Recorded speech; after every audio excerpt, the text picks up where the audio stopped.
تو ناظرین، جیسا کہ ہم نے اس روایت میں رسول اللہ صلی اللہ علیہ وآلہ وسلم کے الفاظ کو دیکھا کہ رسول اللہ صلی اللہ علیہ وآلہ وسلم نے اس خام تیل کو، جسے آج انسان اپنے لیے مسیحا سمجھتا ہے، جس خام تیل کی وجہ سے پوری دنیا طرح طرح کی آسائشوں، سہولتوں اور آسانیوں سے مزین ہو چکی ہے،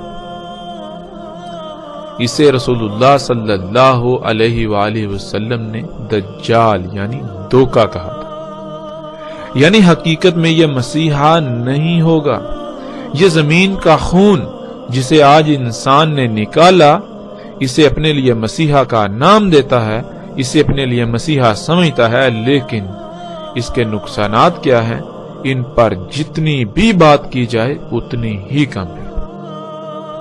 اسی خام تیل جس کو رسول اللہ صلی اللہ علیہ وآلہ وسلم نے جفال شر اور انسان کے لیے دجال کہا، اس کے نکالنے کی وجہ سے آج نہ صرف زمین جگہ جگہ سے دنس رہی ہے، بلکہ زمین کی پیدا کرنے کی صلاحیت متاثر ہو چکی ہے، اور اسی خام تیل کے نکالنے کی وجہ سے زمین کا توازن بگڑ چکا، جس کی وجہ سے زلزلے، طوفان اور آندیاں رہی ہیں، اور اس کے علاوہ اسی خام تیل کے نکالنے کی وجہ سے انتہائی بڑے بڑے غیر معمولی عوامل وقوع پذیر ہو رہے ہیں، جو عنقریب انسان کو ایک بڑی تباہی کی صورت میں اپنی لپیٹ میں لے لیں گے۔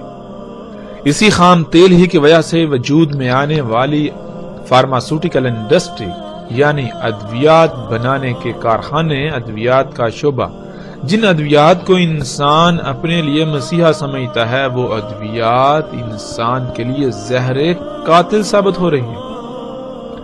ایسی ادویات کہ جب کسی بیماری کے لیے کوئی دوا خلق کی جاتی ہے، بنائی جاتی ہے، تو وقتی طور پر تو اس دوائی سے، اس بیماری سے آرام ملتا ہے، شفا حاصل ہوتی ہوئی نظر آتی ہے، لیکن حقیقت یہ ہے کہ جب ایک انسان ایک بیماری سے شفا کے لیے اس دوائی کو اختیار کرتا ہے، اسے استعمال کرتا ہے، تو وقتی طور پر تو اسے اس کا فائدہ نظر آتا ہے، لیکن بعد میں وہی دوائی اس ایک کی بجائے کئی طرح طرح کی بیماریوں کا باعث بنتی ہے، اور جس بیماری سے پہلے انسان کو شفا حاصل ہوتی ہوئی نظر آئی، وہی بیماری بعد میں ناسور بن چکی ہوتی ہے۔ اور یہ دجل ایسا دجل ہے کہ جس کو سمجھنا انتہائی مشکل ہے۔ پوری دنیا کے بڑے بڑے عقل مند انسان بھی اس دجل کا شکار ہو چکے۔ کوئی بھی ایسا نظر نہیں آتا جو اس دجل کو دجل کہے، جو اسے دجال کہے، بلکہ ہر کوئی جو بڑے بڑے دماغ ہونے کے دعوے دار ہیں، وہ بھی اس دجل کو اپنے لیے مسیحا ہی تصور کرتے ہیں۔ ان ادویات کی، اس خام تیل سے بننے والی ایجادات کی حقیقت کیا ہے؟ جیسے جیسے ہم آگے بڑھیں گے، اللہ کے فضل سے ہم پر ویسے ویسے حقیقت کھلتی چلی جائے گی۔ اس دجال کا قتل ہوتا چلا جائے گا، اس دجل کا پردہ چاک ہوتا چلا جائے گا، یہ دجل چاک ہوتا چلا جائے گا۔ ان اشیاء پر، ان ایجادات پر، ان مخلوقات پر پڑا دجل کا پردہ، جس وجہ سے یہ دجال ہیں، یہ سب ہمارے سامنے آ جائے گا۔ رسول اللہ صلی اللہ علیہ وسلم نے کہا، اس کا دیکھنے کا ایک آلہ باہر کو نکلا ہوا ہوگا، یعنی دجال ہوگا جیسے کہ بالکل سبز چمکدار شیشہ، اور میں اللہ کی پناہ میں آتا ہوں عذاب قبر سے۔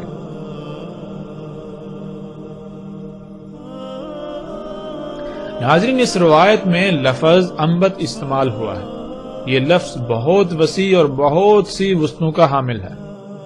ان میں غالب ترین معنوں کو ہم بیان کریں گے۔ ان میں پہلا معنی یہ ہے، انسانوں، جانوروں، درختوں، چرند پرند سمیت تمام جاندار مخلوقات میں مداخلت کرنے، خود خلق کرنے، پیدا کرنے کی غرض سے انہیں چھیڑ چھاڑ، چیر پھاڑ کر کے ان کی ساخت، خلق کرنے کی معلومات سمیت زیادہ سے زیادہ علم حاصل کرنے کے لیے ان کی گہرائیوں تک دیکھنے کی صلاحیت رکھنے والے آلات یا صلاحیت رکھنے والا آلہ، جیسا کہ سکرین پر نظر آنے والی تصاویر میں ہم ایسے تمام کے تمام آلات کو دیکھ سکتے ہیں جن آلات کے ساتھ انسانوں، جانوروں، درختوں، چرند پرند سمیت تمام کے تمام جانداروں میں مداخلت کر کے خود خلق کرنے کے لیے علم حاصل کرنے کی غرض سے انہیں چیر پھاڑ کر کے معلومات حاصل کی جا رہی ہیں، ان کی گہرائیوں تک دیکھا جا رہا ہے۔ ناظرین، اس لفظ کا دوسرا معنی جو پہلے معنی سے انتہائی قریب تر ہے وہ یہ ہے فصلوں، درختوں، پھلوں پھولوں یعنی نباتات وغیرہ میں مداخلت کرنے کی غرض سے، خود پیدا کرنے اگانے کی غرض سے انہیں چیر پھاڑ کر گہرائی تک علم حاصل کرنے کے لیے باریکیوں گہرائیوں تک دیکھنے کی صلاحیت رکھنے والا آلہ۔ پھر اسی طرح ناظرین اس کا تیسرا معنی ہے ایسا دیکھنے کا آلہ جو انگور کی طرح باہر کو نکلا ہوا ہو۔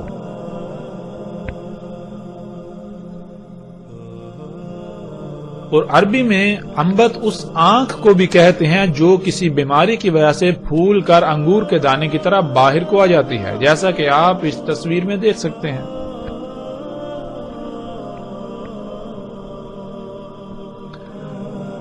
اب ناظرین ہمارے اوپر فرض بنتا ہے کہ ہم اپنے ارد گرد غور و فکر کریں، کیا آج انسان کی خلق کردہ ایسی مخلوقات موجود ہیں، ایسی ایجادات موجود ہیں جن سے یہ سب کام لیا جا رہا ہے جس کا ذکر رسول اللہ صلی اللہ علیہ وسلم نے کیا؟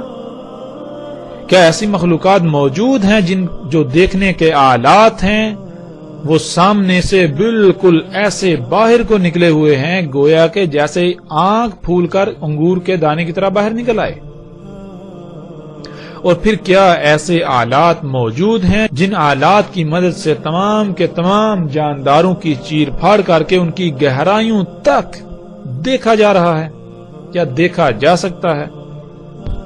اور جب ہم اپنے ارد گرد نگاہ دوڑائیں، غور و فکر کریں تو ہمارے سامنے ایسے لاتعداد آلات آتے ہیں جو نہ صرف انسان کے خلق کردہ ہیں بلکہ ان سے بالکل وہی کام لیا جا رہا ہے جس کا ذکر رسول اللہ صلی اللہ علیہ وسلم نے کیا۔ اور حیران کن طور پر آج انسان، تقریباً پوری دنیا کے انسان ان آلات کو اپنے لیے مسیحا تصور کیے ہوئے ہیں۔ ان کے نقصانات کیا ہیں؟ ان کا دوسرا پہلو جسے انسان یکسر نظر انداز کرتے ہیں، جس سے اپنی آنکھیں بند کر لیتے ہیں، اس کی بھی ہم وضاحت کریں گے، اس کو سامنے لائیں گے آگے جا کر۔ اور ناظرین وہ کون سے ایسے آلات ہیں، وہ کون سی ایسی مخلوقات ہیں انسان کی ہی خلق کردہ جو سامنے سے ایک چمکدار صاف ستھرے سرسبز شیشے کی مانند شیشے کی ہیں، باہر کو ایسے نکلی ہوئی گویا کہ پھولی ہوئی آنکھ انگور کی طرح؟ اور جب ہم غور و فکر کریں تو حیران کن طور پر ایسے کئی آلات ہمارے سامنے آ جاتے ہیں۔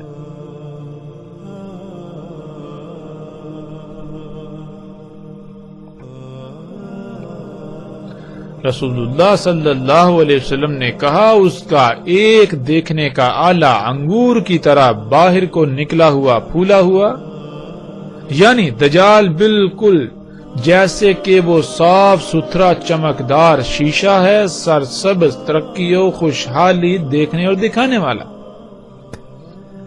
وہ کون سا آلہ ہے جو آج ہمیں خوشحالی اور ترقی دکھاتا ہے، جو سبز ہے، جو شیشے کا ہے، جو پھول کر انگور کے دانے کی طرح باہر کو نکلا ہوا ہے؟ وہ کون سا آلہ ہے کہ جو شیشے کا ہے اور وہ بالکل سامنے سے باہر کو اس طرح نکلا ہوا ہے جیسے کہ آنکھ پھول کر انگور کے دانے کی طرح باہر نکل آ گئی ہوتی ہے؟ وہ آلہ ہماری آنکھوں کے سامنے ہے۔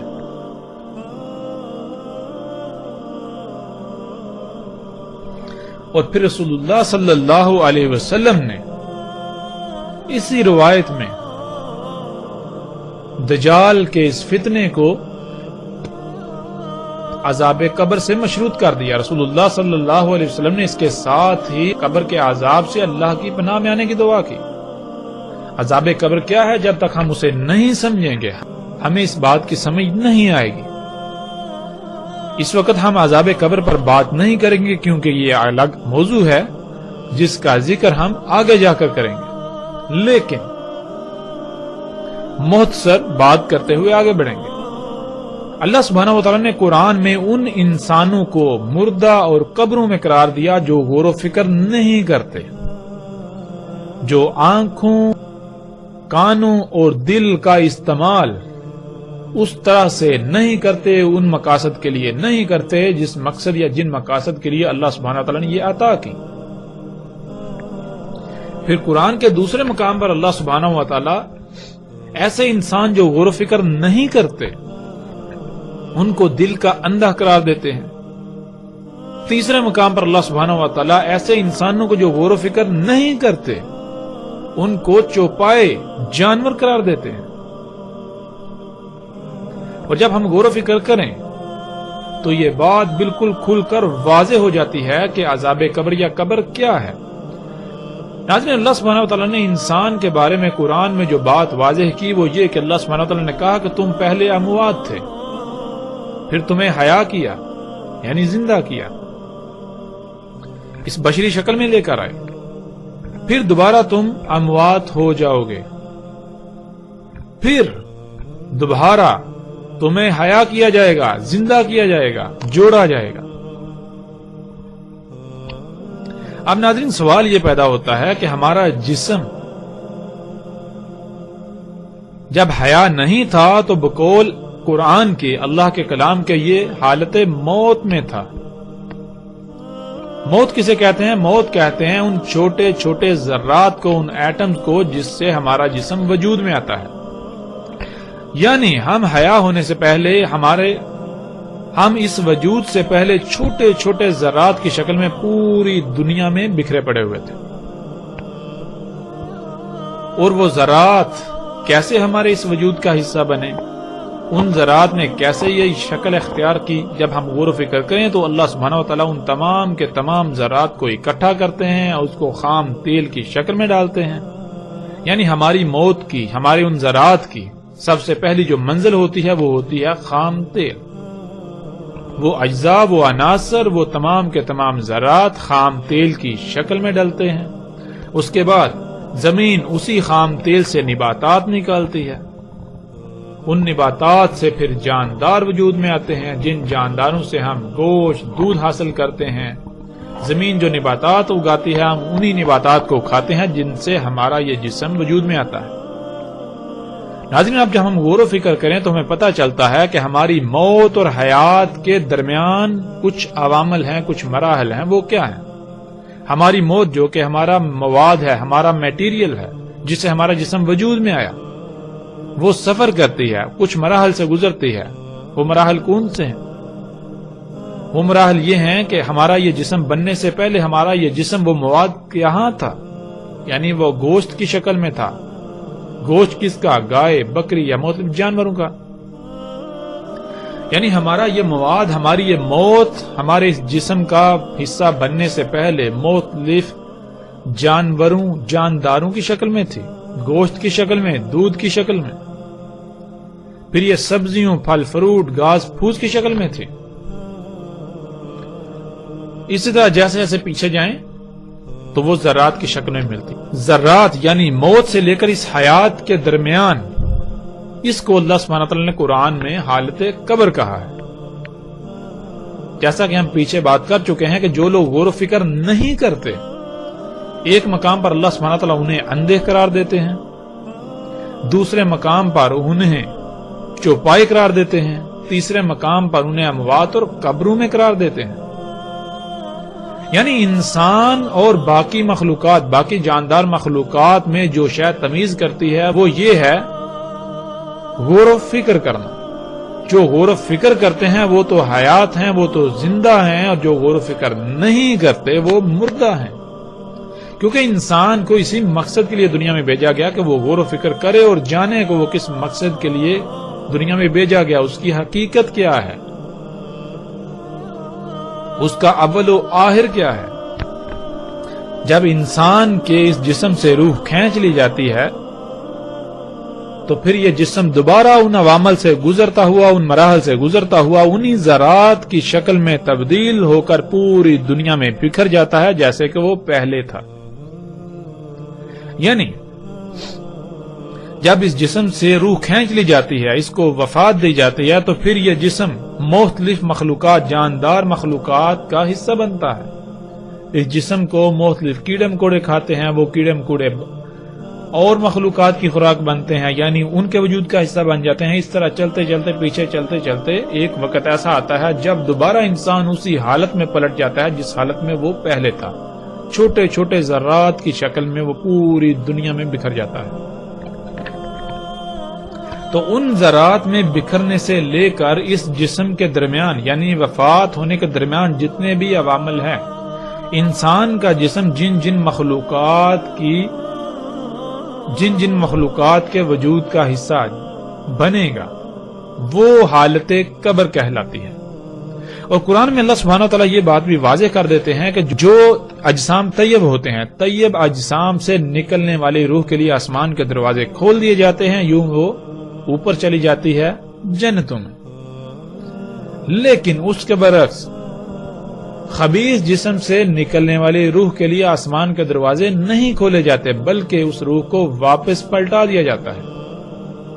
کون سا آسمان؟ پہلا آسمان زمین کا، جو کہ سطح زمین سے 12 کلومیٹر تک ہے۔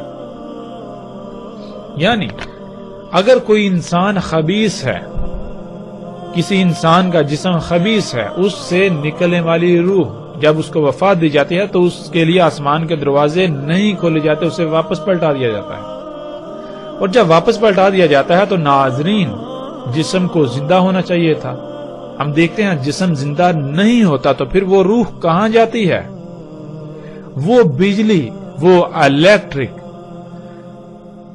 جس نے ہمارے اس وجود کو زندہ کیا، وہ روح، وہ الیکٹرک، وہ بجلی پھر ان کو ایکٹیو کر دیتی ہے جو وجود، جو مخلوقات، جو جاندار، جو جانور وغیرہ ہمارے اس جسم سے وجود میں آتے ہیں، وہ ہے حالت قبر۔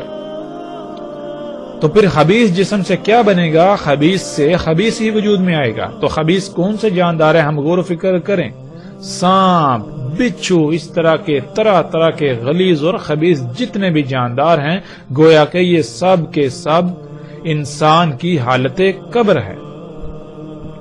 انشاءاللہ ناظرین، اللہ کے فضل سے قبر کے عذاب کے اوپر قرآن سے آیات کی روشنی میں ہر پہلو سے، ہر لحاظ سے کھول کھول کر بات کریں گے، لیکن آئندہ نشستوں میں الگ موضوع کے تحت۔ ناظرین، یہاں سوال یہ پیدا ہوتا ہے کہ رسول اللہ صلی اللہ علیہ وآلہ وسلم نے دجال کی اس سبزہ خوشحالی دکھانے والی آنکھ کو عذاب قبر سے مشروط کیوں کر دیا؟ اس کے ذکر کے فوراً بعد اللہ سے قبر کے عذاب سے پناہ میں آنے کی دعا کیوں کی؟ اس لیے کیونکہ آج یہی دجال کی آنکھ جو ہمیں سبزہ دکھاتی ہے، جو ہمیں خوشحالی دکھاتی ہے، وہ سبزہ نہیں ہے۔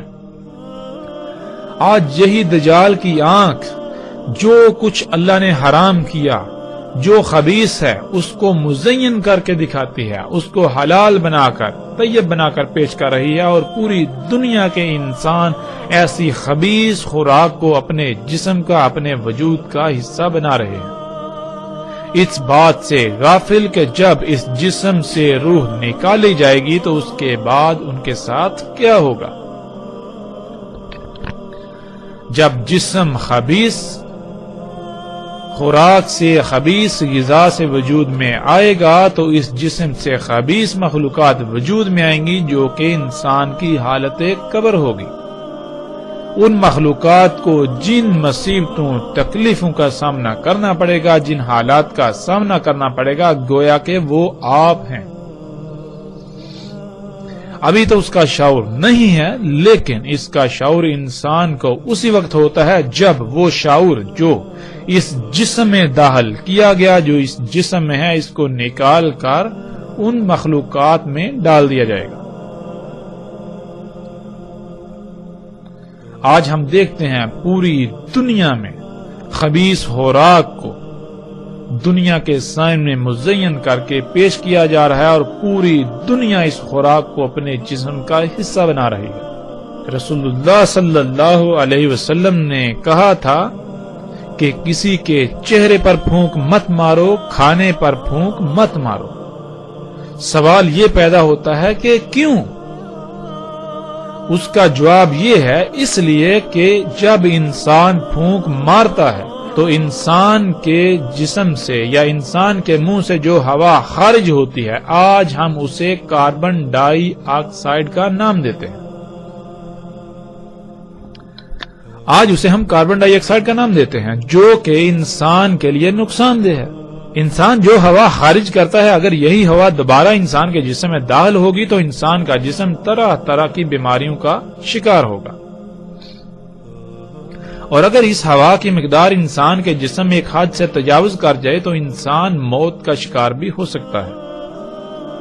یہی وہ وجہ تھی جس وجہ سے رسول اللہ صلی اللہ علیہ وسلم نے کہا تھا کہ کسی کے چہرے پر پھونک مت مارو، کھانے پر پھونک مت مارو۔ کیوں؟ اس لیے کہ جب تم کسی کے چہرے پر پھونک مارو گے تو اس پھونک میں کاربن کے ایٹمز، کاربن ذرات اس انسان کے سانس کے ذریعے اس کے جسم میں داخل ہو جائیں گے، جو اس کے لیے طرح طرح کی بیماریوں کا باعث بنیں گے۔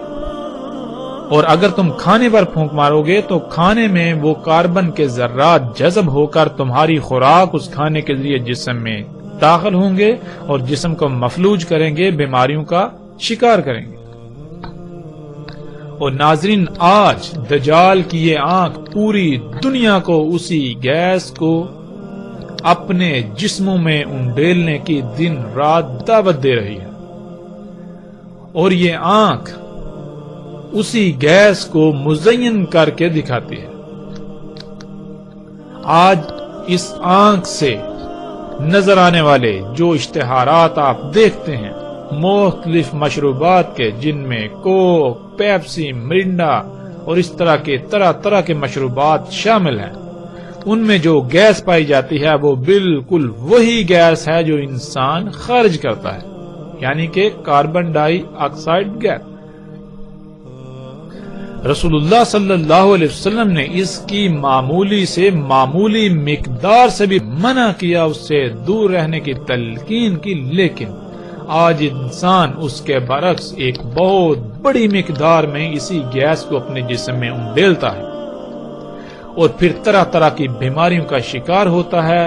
یوں وہ پھر ادویات کھاتا ہے، وہ ادویات جنہیں اپنے لیے مسیحا تصور کرتا ہے، وہی ادویات پھر مزید اس میں سائیڈ ایفیکٹس یعنی مزید بیماریوں کا شکار کرتے ہیں۔ پھر انسان اسی گن چکر میں دھنس کر رہ جاتا ہے۔ اس کے باوجود وہ ان تمام کی تمام اشیاء، ان تمام کی تمام ایجادات، ان تمام کی تمام مخلوقات کو اپنے لیے مسیحا تصور کرتا رہتا ہے۔ آج یہی دجال کی آنکھ طرح طرح کی خبیث خوراکیں جو ہمارے سامنے پیش کرتا ہے، ایسی مزین کر کے کہ پوری دنیا آج بڑے شوق سے ان خوراکوں، ان اشیاء کو کھادی، ان خوراکوں کو، اس غذا کو اپنے اجسام کا حصہ بناتی۔ قرآن میں اللہ سبحانہ و تعالی نے بہت سختی سے منع کر دیا۔ آج یہی دجال کی آنکھ پوری دنیا کے انسانوں کو ایسے بیج استعمال کرنے کی دعوت دیتی ہے کہ جو غیر فطرتی ہیں، جن بیجوں سے اگنے والی فصلیں، پھل، سبزیاں کھانے سے انسان طرح طرح کی بیماریوں کا شکار ہو رہے ہیں، طرح طرح سے مفلوج ہو رہے ہیں۔ ناظرین، یہی وہ وجہ تھی جب رسول اللہ صلی اللہ علیہ وسلم نے ذکر کیا اس سرسبز شیشے کی آنکھ کا، جو سبزہ دکھاتی ہے، جو خوشحالی و ہریالی و ترقی دکھاتی ہے، اس کی طرف دعوت دیتی ہے، تو ساتھ ہی مشروط کر دیا قبر کے عذاب کو، ساتھ ہی اللہ سے عذاب قبر میں پناہ میں آنے کی دعا کی۔ رسول اللہ صلی اللہ علیہ وسلم نے کہا، اس میں کچھ شک نہیں کہ دجال ہوگا ممسول عین الیسرا، ہوگا اس پر زفرہ، قطب ہوگا درمیان اس کے دیکھنے کے آلات کے کافر، ممسو کہتے ہیں بالکل سپاٹ، بالکل صاف، اتنا چمکدار کے بیچ سے عکس نظر آئے، گھس کر ایسے صاف کیا ہوا جیسے کہ چمکتا ہوا شیشہ، کچھ مٹا ہوا، کسی شے کو باریک بینی سے اس کے چپے چپے کو دیکھ کر نقشہ بنانے کی صلاحیت ہونا، یا جو دیکھنا اسے حفظ یعنی ریکارڈ کرنے کی صلاحیت ہونا، پوشیدہ اشیاء یا کسی بھی شے کی تلاش کے لیے کسی جگہ یا کسی بھی شے کا انگ انگ بہت ہی باریک بینی سے چھان مارنا، سکین کرنے والا۔ العین، جس کو ہم پہلے بھی جان چکے ہیں، العین کہتے ہیں رنگوں کا ادراک کرنے والا، یعنی دیکھنے والا آلہ، دیکھنے کا آلہ۔ زفرہ، ناظرین زفرہ کا ترجمہ ناخن کا کیے جاتے ہیں۔ عربی کا لفظ زفرہ استعمال ہوتا ہے ناخن کے لیے، تمام کے تمام جانوروں کے کھروں پر خول کے لیے، درندوں کے پنجے، سپ وغیرہ، ناخن، پنجے، کھروں، خول، سپ وغیرہ سمیت تمام مخلوقات میں اس طرح کی شے کو زفر کہا جاتا ہے۔ اور جب ہم اس میں غور و فکر کریں تو ہم پر یہ بات بالکل کھل کر واضح ہو جاتی ہے کہ ناخن ہوں، پنجے ہوں، سپ ہوں، جانوروں کے کھروں کے خول ہوں، بنیادی طور پر یہ سخت پلاسٹک ہے، ہارڈ پلاسٹک۔ اس لیے عربی میں زفرہ کہتے ہیں ہارڈ پلاسٹک کو، یعنی اس مواد کو جس مواد سے ناخن وجود میں آتے ہیں۔ ناخن کیا ہے؟ ناخن پلاسٹک ہے۔ زفرہ کہتے ہیں کسی بھی شے میں مخلوق پلاسٹک کو، سخت پلاسٹک کو۔ تو ناظرین رسول اللہ صلی اللہ علیہ وسلم نے کہا دجال کا دیکھنے کا آلہ ہوگا انتہائی آسانی سے دیکھنے والا، بالکل سپاٹ، بالکل صاف، اتنا چمکدار کے بیچ سے عکس نظر آئے، گھس کر ایسے صاف کیا ہوا جیسے چمکتا ہوا شیشہ، کچھ مٹا ہوا، کسی شے کو باریک بینی سے اور اس کے چپے چپے کو دیکھ کر نقشے بنانے کی صلاحیت رکھنے والا، یا جو دیکھے گا اس کو حفظ یعنی اپنے اندر محفوظ ریکارڈ کرنے کی صلاحیت رکھنے والا، اور پوشیدہ اشیاء کو دیکھنے یا کسی بھی شے کی تلاش کے لیے کسی جگہ یا کسی بھی شے کا انگ انگ بہت ہی باریک بینی سے چھان مارنے والا، سکین کرنے والا، اور اس پر چڑھا ہوگا یعنی اس پر ہوگا سخت پلاسٹک، سخت پلاسٹک سے کور ہوگا، اس پر سخت پلاسٹک موجود ہوگا۔ تو ناظرین آج جب ہم اپنے ارد گرد غور و فکر کریں اور دیکھیں کیا انسان کی خلق کردہ ایسی کوئی مخلوقات ہیں جن میں ایسی تمام باتیں موجود ہیں جن کا ذکر محمد رسول اللہ صلی اللہ علیہ وآلہ وسلم نے کیا، جب ہم غور و فکر کریں تو ہم دنگ رہ جاتے ہیں۔ ہاں بالکل ایسی تمام کی تمام مخلوقات موجود ہیں۔ آج ایسے وہ تمام کے تمام آلات موجود ہیں جن میں ایسی تمام خصوصیات موجود ہیں جن آلات کو آج ہم کیمروں کا نام دیتے ہیں، یعنی کیمرے۔ موبائلز میں موجود کیمرے جو بالکل سپاٹ ہیں، چپٹے۔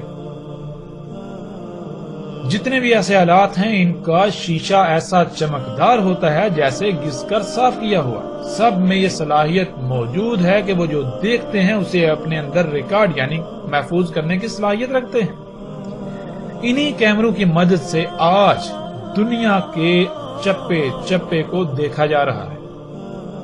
انہی کیمروں کی مدد سے آج دنیا کے نقشے بنائے جاتے ہیں، جہاں تک کہ جو دنیا کا جدید ترین نقشہ ہے اور مصدقہ ترین، سب کا قابل اعتماد ترین جو نقشہ ہے اسے آج گوگل ارتھ کا نام دیا جاتا ہے، گوگل ارتھ کہا جاتا ہے۔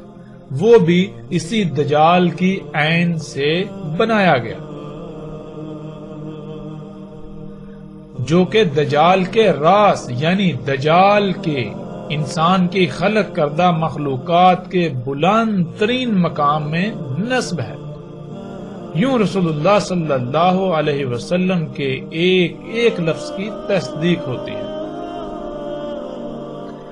آج ہم ایسی تمام مخلوقات یعنی انسان کی خلق کردہ ایسی تمام اشیاء کو دیکھ سکتے ہیں جو ایسے آلات ہیں جن سے دیکھنے کی صلاحیت ہے،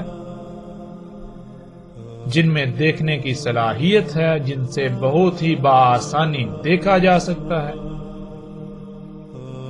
جو دنیا کے نقشے بنانے کے لیے، اشیاء کی سکیننگ کے لیے، دنیا کے چپے چپے کو دیکھنے کے لیے، خفیہ پوشیدہ اشیاء کو دیکھنے کے لیے، راتوں میں اندھیروں میں دیکھنے کے لیے استعمال ہو رہے ہیں۔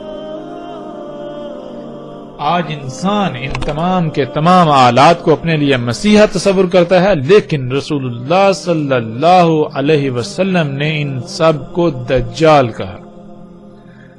یہ سب کا سب حیات الدنیا ہے، یہ شیطان ہے۔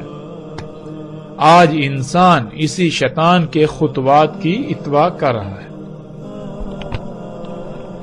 آج انسان اسی حیات الدنیا، اس شیطان کے پیچھے پڑا ہوا، اسی کو دنیا میں آنے کا مقصد تصور کر چکا ہے، اور یہ بھول چکا ہے کہ وہ دنیا میں کس مقصد کے لیے بھیجا گیا۔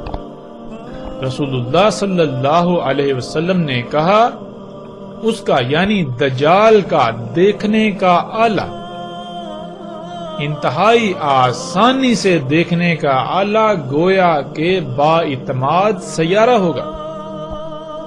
سیارہ یعنی ایک پلانٹ ہوگا۔ جب ہم کائنات میں غور و فکر کریں تو سیارے کیا کر رہے ہیں؟ ہر سیارہ اپنے اپنے مدار میں گھوم رہا ہے۔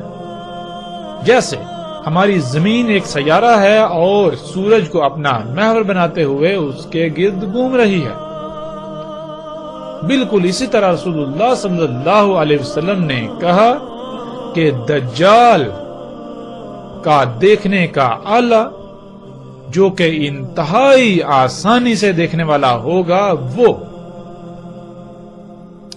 ایک سیارہ ہوگا، یعنی وہ کسی شے کو اپنا مرکز و محور بناتے ہوئے اس کے گرد اپنے مدار میں گھوم رہا ہوگا۔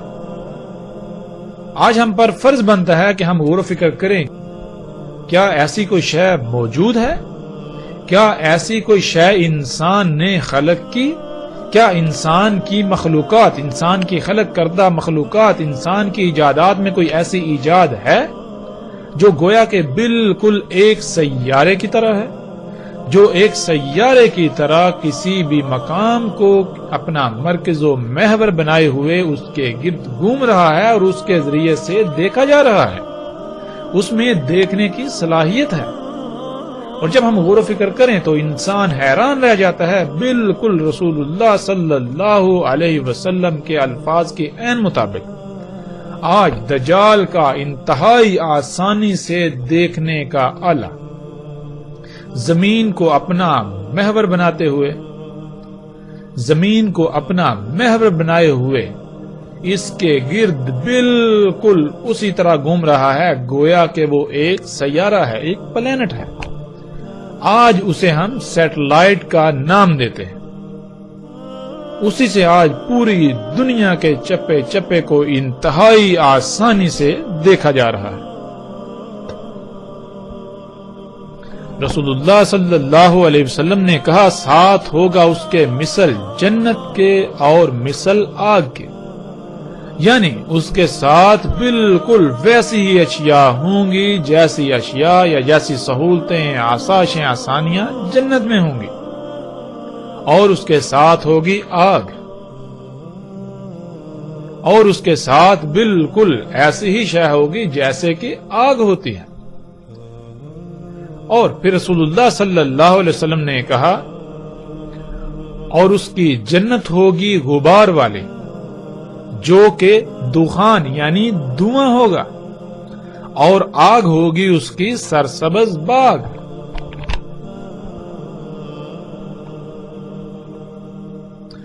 رسول اللہ صلی اللہ علیہ وسلم نے کہا، اور ساتھ ہوگا اس کے مثل جنت کے اور مثل آگ کے، اور جنت ہوگی اس کی غبار سے بری ہوئی جو کہ دھواں ہوگا اور آگ اس کی سرسبز باغ ہوگی۔ سب سے پہلی بات تو یہ ہے کہ دجال کی جنت میں جو بھی داخل ہوگا حقیقت میں وہ آخرت میں جہنم میں ڈالا جائے گا، اور جو دجال کی آگ میں کودے گا تو آخرت میں اللہ سبحانہ و تعالیٰ اسے جنت میں داخل کرے۔ اس کا ایک پہلو تو یہ ہے، لیکن اس کے علاوہ دنیا میں بھی دجال کی جنت حقیقت میں جہنم ہوگی، حقیقت میں دھویں سے بری ہوئی۔ جنت کسے کہتے ہیں؟ آسائشیں، سہولتیں اور آرام دہ جگہ کو، جہاں انسان کی خواہشات کی تکمیل ہو، جو انسان چاہے اسے حاصل ہو جائے۔ اور آج ہم دیکھتے ہیں کہ پوری دنیا جو کہ جنت کا منظر پیش کر رہی ہے، انسان جو چاہتا ہے اسے حاصل ہو رہا ہے، طرح طرح کی آسائشیں، سہولتیں، آسانیاں میسر ہیں، آرام بہت ہے، دل لبا دینے والی مزین اشیاء ہیں، لیکن یہ جنت پوری کی پوری جنت دھویں سے بری ہوئی ہے،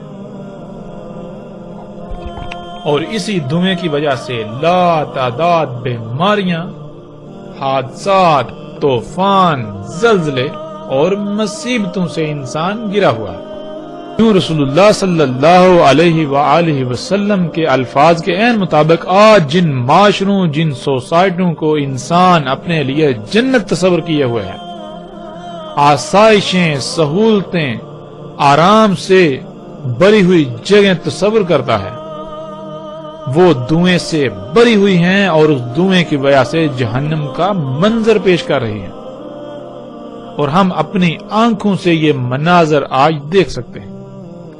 اور جہاں آگ برسائی جا رہی ہے وہ جگہیں صرف اور صرف وہی ہیں جو فطرت پر ہیں، جو حقیقتاً سرسبز باغ ہیں۔ ایسے لوگوں کو آج چن چن کر مارا جا رہا ہے، ان پر آگ برسائی جا رہی ہے جو یہ کہتے ہیں کہ دین فطرت ہے اور فطرت پر قائم ہونا ہے۔ ہم فطرت پر قائم ہونا چاہتے ہیں، دنیا کو فطرت پر قائم کرنا چاہتے ہیں۔ اسی دجال کی جنت کے بارے میں چند خبریں آپ کے سامنے۔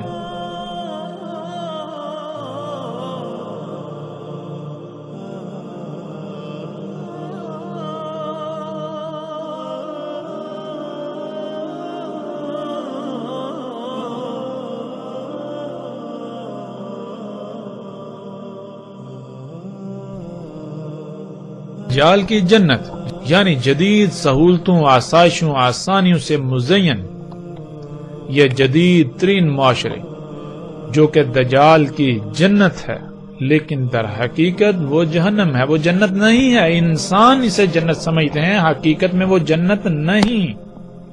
حقیقت کیا ہے؟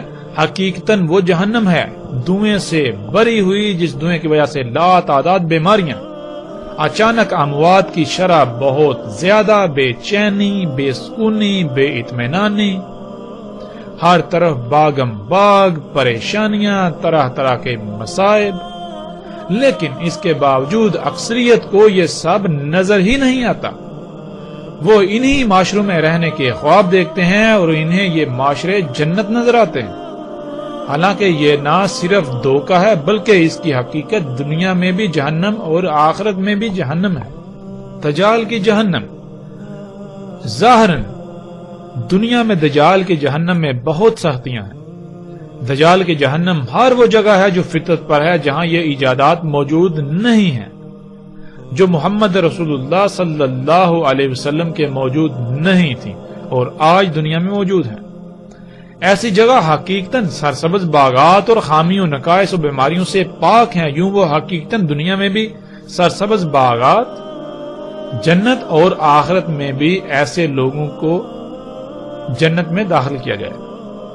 اور اس کے علاوہ ہر وہ جگہ جہاں دین قائم ہو وہ دجال کی جہنم ہے، دجال کی آگ ہے یہاں، یعنی وہاں آگ برسائی جائے گی۔